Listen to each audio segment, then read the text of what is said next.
मुझे मांग संख्या 3940 पर बोलने के लिए अनुमति दी, उसके लिए आपका बहुत बहुत धन्यवाद। सरकार का ये बजट पिछले 6 साल में सबसे कमज़ोर जयपुर के लिए साबित हुआ। इस बजट में जयपुर के नगर निगम, हेरिटेज, ग्रेटर और जेडीए को कुछ भी नहीं दिया गया है। बड़ी बड़ी परियोजनाओं की बात करी, डीपीआर बनाने की बात करी, उसका अमली जामा कब तक होगा ये बात अलग है, लेकिन आपके द्वारा मैं मंत्री जी से 3-4 गंभीर समस्याओं के बारे में जो जयपुर में इन दिनों चल रही हैं उसके बारे में अवगत कराना चाहता हूँ। सबसे पहली बात, सभी सम्मानित सदस्यों ने मंत्री जी आपसे आग्रह किया है कि सफाई कर्मचारियों के बारे में जो नियुक्तियां होनी है उसकी बारीकी एक समस्या है। उसमें ये बात आपकी बिल्कुल सही है कि कानूनी अड़चन है उसमें, लेकिन जब हमारी तत्कालीन सरकार थी उसमें हमने तो एक रास्ता निकाला था कि उसमें एक्सपीरियंस सर्टिफिकेट के साथ में नियुक्तियां दी जाएं और एक्सपीरियंस के लिए भी 2-3 महीने का अधिकारियों की देखरेख में वो आदमी काम करे और उसके बाद उसकी नियुक्ति हो। ये स्वाभाविक था कि जो आदमी जो सफाई कर्मचारी काम करते हैं, अगर वो काम करता होता तो निश्चित रूप से उस नौकरी में आता। लेकिन आपने अभी जैसे बताया कि संवैधानिक और कानूनी अड़चन है। मैं आपसे निवेदन करना चाहता हूं कि आपने इसमें एक्सपीरियंस सर्टिफिकेट की जगह इंटरव्यू की बात करी है। इंटरव्यू में मैं नहीं समझता कि आप 30,000 नौकरियां इसको दे पाएंगे और 30,000 नौकरियों में से सफाई कर्मचारियों के हाथ में 10,000 नौकरियां या 12,000 नौकरियों से ज़्यादा नहीं आएंगी। और जैसा सभी सम्मानित साथियों ने कहा कि नौकरी हर आदमी को चाहिए और नौकरी लेने के बाद क्या वो ये काम कर पाएगा, ये एक सोचनीय प्रश्न है, हम सब के लिए है।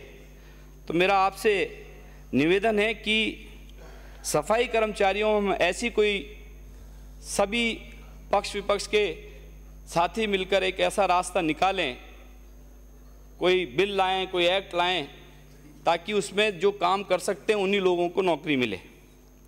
दूसरी बात मैं मेरे विधानसभा क्षेत्र के बारे में करना चाहता हूं कि पिछली सरकार के वक्त जयपुर की 4 दीवारी के लिए जो गंदी गलियां हैं उसमें हमें 25 करोड़ रुपए की एक बजट घोषणा की थी, उसका काम शुरू हुआ था।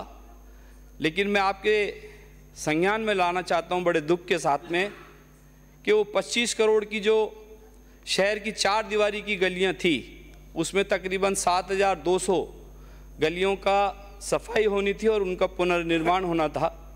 उसमें से सिर्फ 2% काम हुआ, 7% काम हुआ और 2 करोड़ रुपए के काम के बाद में आज तक वो बजट किसी काम में नहीं आया। उस वक्त भी मैंने बहुत भागदौड़ करी, डीएलबी डायरेक्टर से मिला, मंत्री से मिला और किसी भी तरीके से प्रयास करके ये पैसा हमने नाबार्ड से लिया था और आज भी वो पैसा निगम के पास में है। पिछले दिनों देखने को मिला कि इसमें सिर्फ कुछ ही गलियों के लिए दोबारा टेंडर वापस करे गए।